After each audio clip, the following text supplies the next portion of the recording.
আশা করি আপনারা আমার কথা শুনতে পাচ্ছেন। বিশেষ কারণে এখন লাইভে আসা, বুঝতেই পাচ্ছেন। আমরা সবাই জানি যে চাকরিটা এই মুহূর্তে আমাদের আর নেই। বলতেও খারাপ লাগছে, প্রচণ্ড কষ্টের মধ্যেও কথাটা চরম সত্য। সবাই শুনতে পাচ্ছেন?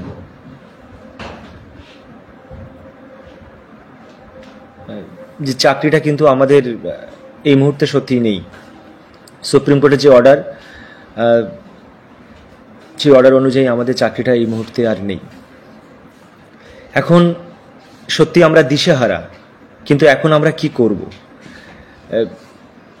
আমাদের একটা টিম, মেহবুবদা, হ্যাঞ্জেলা, ওরা দিল্লিতে আছে এবং সেখানে নানা রকমভাবে চেষ্টা করছে যে কিভাবে আইনগতভাবে পরামর্শ নিয়ে পরবর্তী পদক্ষেপ আমরা কি করতে পারি। কিন্তু ওদের সঙ্গে যতটুকু কথা বললাম এবং যতটুকু জানতে পারলাম যে রিভিউ পিটিশন ছাড়া তো আমাদের এই মুহূর্তে রাস্তা নেই, এবং রিভিউ পিটিশনের মাধ্যমে এই কেসটা জিতে আসাটা সত্যি খুব কঠিন। যেহেতু প্রধান বিচারপতির এজলাস থেকে রায়টা বেরিয়ে গিয়েছে এবং সেখান থেকে জেতাটা রিভিউ পিটিশনে খুব কঠিন, মানে একরকম খুব ক্ষীণ আশা বলা যায়। তো বুঝতেই পাচ্ছেন যে রায়টা সম্পূর্ণভাবে, আমি আবারও বলছি, পলিটিক্যাল বায়াসড রায় ছাড়া এটা হতে পারে না। প্রধান বিচারপতি তার রায়ের মধ্যেই বলেছেন যে টেন্টেডরা টাকা ফেরত দেবে 12% উইথ ইন্টারেস্ট, আর আমরা যারা আনটেন্টেড, যারা যোগ্য, তাদেরকে কোনো টাকা ফেরত দিতে হবে না, তারা আবার নতুন পরীক্ষার মাধ্যমে বসবেন। এখন দেখুন, যাদের বলছে টাকা ফেরত দিতে হবে, অর্থাৎ টেন্টেড হিসেবে চিহ্নিত, আবার তাদেরকেই বলছে পরীক্ষায় বসার সুযোগ থাকবে না, তাহলে তারা পরীক্ষায় বসতে পারবে না, আবার টাকা ফেরত দিতে হবে। তাহলে প্রমাণিত তারা টেন্টেড। তাহলে যাদের, মানে আমরা যারা যোগ্য, তাহলে আমাদের যাদের টাকা ফেরত দিতে হবে না এবং আমরা পরীক্ষায় বসার সুযোগ পাবো, তাহলে আমাদের কেন রিলিফ দেওয়া হলো না? এর উত্তর আমার কাছে নেই, আপনাদের কাছে আশা করি নেই। প্রচণ্ড এক মানসিক কষ্টের মধ্য দিয়ে যাচ্ছি। মানে এখন সোজা করে কথা বলা বা রাস্তায় পথ চলতেও ঠিকভাবে পাচ্ছি না। কিন্তু যেহেতু মেহবুবদা এখানে নেই, স্ট্রংলিভাবে আমি চেষ্টা করছি, আমার সঙ্গে চিন্ময়দাও আছে, আজারউদ্দিন ভাইও আছে, আমরা কিভাবে এখান থেকে সমাধান বের করতে পারি বা আদৌ আছে কিনা তার বিভিন্ন উপায় খোঁজার চেষ্টা করছি। দেখুন, বিগত 3 দিন ধরে আমরা নানা রকম দপ্তরে ছুটছি। গতকাল চেয়ারম্যানের অফিস থেকে বেরিয়েছি, তখন বাজে রাত, প্রায় অনেক রাত্রেই বেরিয়েছি, এসেছি ঘরেতে। তার আগেও আপনারা জানেন, মিডিয়ায় দেখেছেন যে শিক্ষামন্ত্রীর সঙ্গে আমাদের বৈঠক হচ্ছে বা আলোচনা হচ্ছে। আপনারা প্রশ্ন তুলতে পারেন যে কিসের আলোচনা, কি করে লাভ কি? আমরা রাস্তাঘাট অবরোধ করব, ভাঙচুর করব, সব কিছু করবো।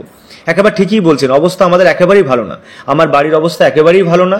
তারপরও যতটুকু পাচ্ছি চেষ্টা করছি যেখান থেকে কোনো সমাধানের রাস্তা খুঁজে বের করা যায় কিনা। কারণ আমি আবারও বলছি, নতুন করে পরীক্ষা হলে সেই পরীক্ষার মাধ্যমে আমি আবার চাকরি পাবো তার কোনো নিশ্চয়তা নেই। এটা নিয়ে আমাদের লয়ারদের সাথে কথা চলছে যে 2016, মানে এমনভাবে রায়টা দেওয়া হয়েছে যে 2016 সিলেকশন প্রসিডিওর শুধু তারাই পরীক্ষা দেবে, এটা আমরা ধরে নিচ্ছি তারাই পরীক্ষা দেবো যারা আমরা পরীক্ষা দিয়েছিলাম। আবার অনেকে বলছে না, ফেয়ার সিলেকশন মানে সবাইকেই পরীক্ষা বসার সুযোগ দিতে হবে। এখন আমি পরীক্ষা পর্যন্ত যেতে চাইছি না, নো পরীক্ষা।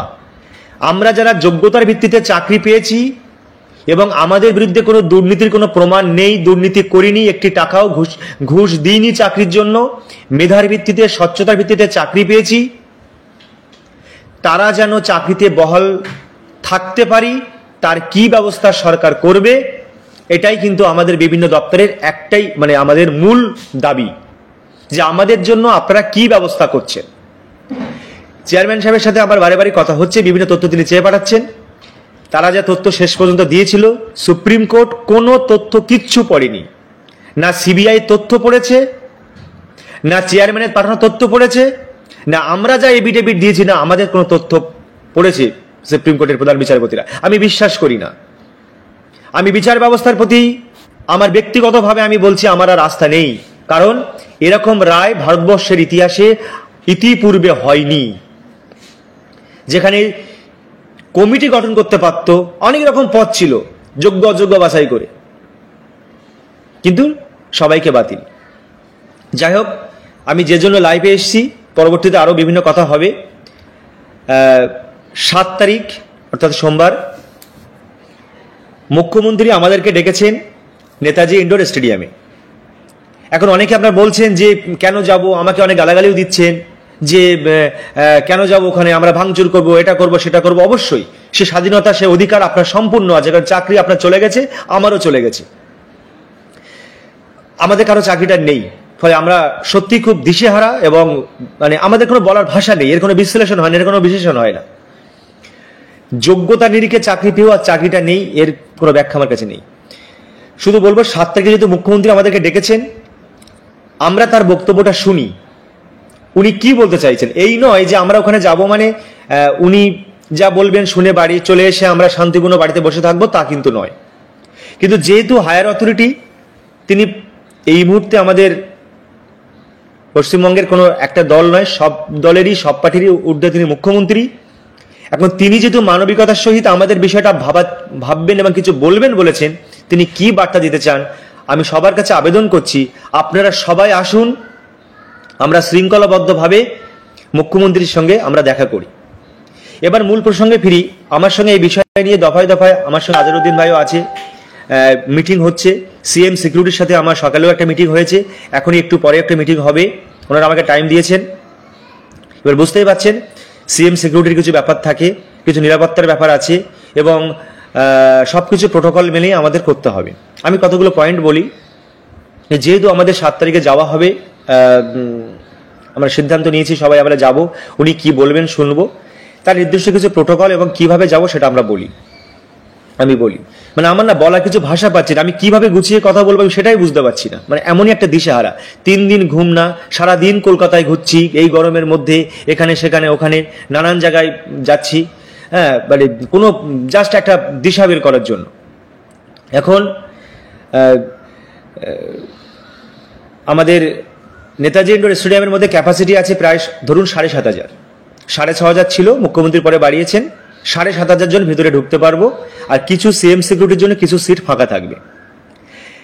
ঠিক তার পাশে আমাদের সংখ্যাটা আরও বেশি হবে, ক্ষুদিরাম অনুশীলন পাশে আছে, সেখানে 2,000 জন থাকতে পারবো, আরও বেশি সংখ্যা সেখানে থাকা যাবে। এবার আমাদের অ্যাসিওর করতে হবে যে সেখানে তার মধ্যে আমরা কোনো বিশৃঙ্খলা পরিস্থিতি সৃষ্টি করব না। আপনারা আশা করি যেহেতু যাচ্ছি ভিতরে, তার কথাটা মন দিয়ে শুনবো তিনি কি বলছেন। যদি তার বক্তব্য আমাদের পছন্দ না হয়, ভালো না লাগে, আমরা বাইরে এসে আমাদের যোগ্য শিক্ষক শিক্ষা অধিকার মঞ্চ আছে, আমরা সিদ্ধান্ত নেব, আমরা কি ডিসিশন নেব, প্রেস বিবৃতি করে আমরা সেটা জানাবো।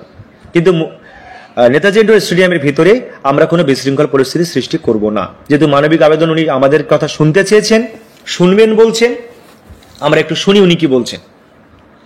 এবার দেখুন, এর জন্য আমাদের তো একটা ওয়ে বের করতে হবে, কারণ অনেক টেন্টেড ক্যান্ডিডেট আছে যারা কিন্তু ভিতরে ঢুকতে পারে। অনেকে বলছেন যে আমাদের কাছে খবর আছে টেন্টেডরাও নাকি আলাদা করে পাস পাবে। আমার একটু আগে সিএম সিকিউরিটি থেকে আমাকে ফোন করেছিল এবং টেন্টেড ক্যান্ডিডেটরা দেখা করতেও চেয়েছিল তারা ভিতরে ঢুকবে, তাদেরকে পরিষ্কার বলে দিয়েছে যে না, তারা ভিতরে ঢুকতে পারবে না, তাদের ঢোকার কোনো অধিকার নেই। এবার যে পাসটা পাবে সেই পাসটা কিন্তু আমাদের কাছে হ্যান্ড ওভার করা হবে। অর্থাৎ যত 1,000 জন যাব, একটা আমাদের ধরুন পিটিশনের সংখ্যা প্রায় আছে 11 থেকে 12,000, আমরা আনুমানিকভাবে একটা সংখ্যা বলেছি যে এত 1,000 আমরা আসতে পারি, তার বেশিও হতে পারে, বেশি হলেও কোনো অসুবিধা নেই। আমরা বাইরে এলইডি থাকবে, সেখানে আমরা দেখতে পাবো সব মুখ্যমন্ত্রী কি বলছেন। এবার সেই পাসটা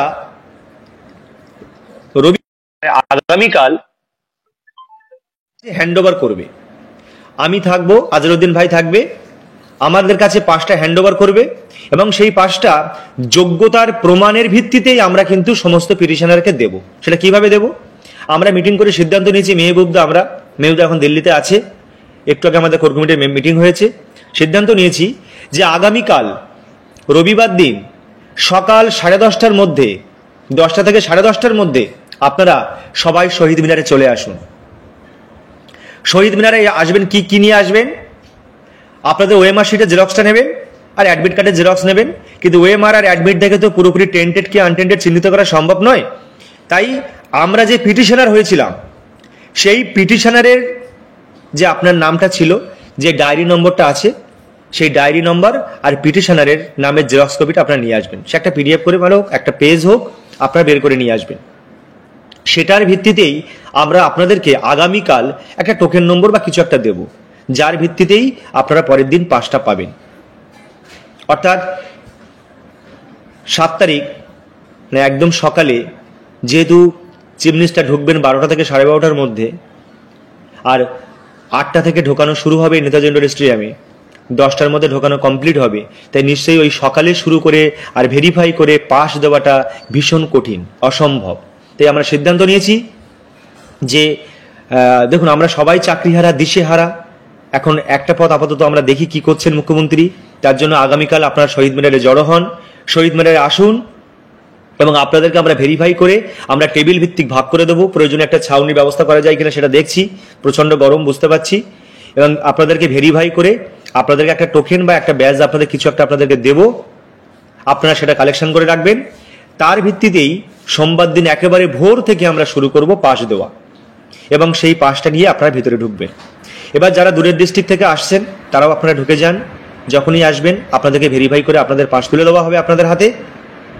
একটা কথা বলে রাখি, ভিতরে কিন্তু জলের বোতল বা নেতাজি ইন্ডোর স্টেডিয়ামের ভিতরে জলের বোতল বা ব্যাগ নিয়ে যাওয়া নিষিদ্ধ। তাই আপনারা যে ব্যাগপত্র নিয়ে আসবেন, বাইরে ওখানে সিকিউরিটি থাকবে, সেই সিকিউরিটির কাছে সেগুলো জমা রাখতে হবে। এবার আমার কাছে চেয়ে পাঠানো হয়েছে যে আমাদের টোটাল ডিস্ট্রিক্টের 9, 10, 11, 12 মিলে কিছু ভলেন্টিয়ার্স আমরা মোটামুটিভাবে কোর কমিটিতে 9, 10-এ যা জানানো হয়েছে সেই লিস্টটা পিডিএফ করে আমরা অলরেডি পাঠিয়ে দিয়েছি। এবং সিএম সিকিউরিটির জন্য বুঝতে পারছেন 3000-এর উপরে পুলিশ থাকবে, এবং ওদের কিছু ভলেন্টিয়ার থাকবে, এবং আমাদের ভলেন্টিয়াররাই সামনে ফ্রন্টে থাকবে, এবং তারাই মোটামুটি চিহ্নিতের কাজটা করবে। অবশ্য আমরা কাজটা এগিয়ে রাখছি।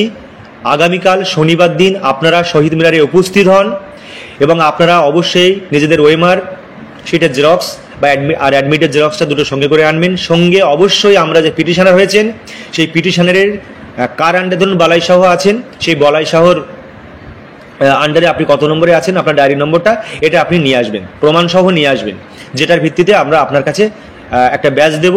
সেই ব্যাজটা যখনই দেখাবেন সোমবার দিন সকালে, তখনই আপনারা পাসটা পাবেন। এটা আপনারা বলে রাখলাম। আর আমাকে এক্ষুনি সিএম সিকিউরিটি থেকে আবার ফোন করা হয়েছিল একটা মেল করার জন্য, এক জায়গায় যেতে হবে, আমি এক্ষুনি আবার বেরিয়ে পড়বো। পুরো প্রক্রিয়াটা বুঝতে পারছেন খুবই কঠিন। এই রৌদ্রের গরমের মধ্যে চেষ্টা করছি, অনেকে গালাগালি দিচ্ছেন, বিতর্কমূলক কথা বলছেন, কিন্তু ব্যক্তি আক্রমণ দয়া করে করবেন না। যদি আপনারা চান আপনারা এগিয়ে এসে কাজ করুন, আপনাদের সঙ্গে আমরা থাকব।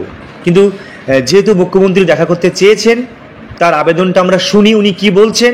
ডিসিশন তো আমাদের, যে আমরা পরবর্তীতে কি করব, আমরা কিভাবে, আমরা নতুন পরীক্ষায় বসতে চাইছি না।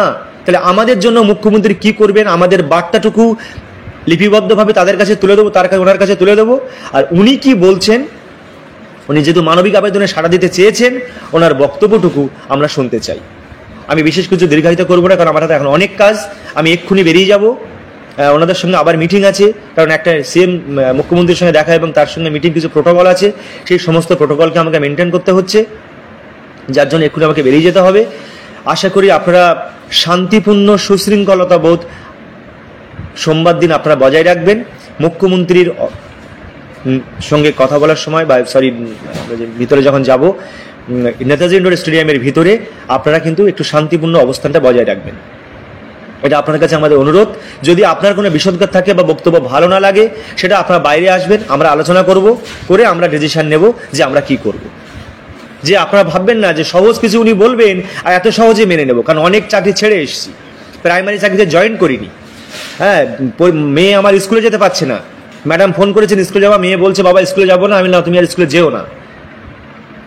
ওর মা মেয়ে কান্নাকাটি করছে, এরকম সব বাড়িতে সব পরিস্থিতি, লোন এটা সেটা নানা রকম ব্যাপার। তার মধ্যেও মাথা ঠান্ডা রেখে চেষ্টা করছি কিছুটা কাজ করা যায় কিনা। আপনারা দয়া করে বিভ্রান্তিমূলক বক্তব্য বা গালাগালি দিচ্ছেন, দেবেন না। আমরা চেষ্টা করছি কি করা যায়। আপনারা প্রয়োজনে পাশে আসুন, আপনারাও যদি কোনো মতামত থাকে আপনারাও দিশা নিয়ে আন্দোলনটাকে এগিয়ে নিয়ে যান, আপনার পাশে অবশ্যই থাকবে। পরবর্তীতে আবার কিছু বার্তা দিলে দেব।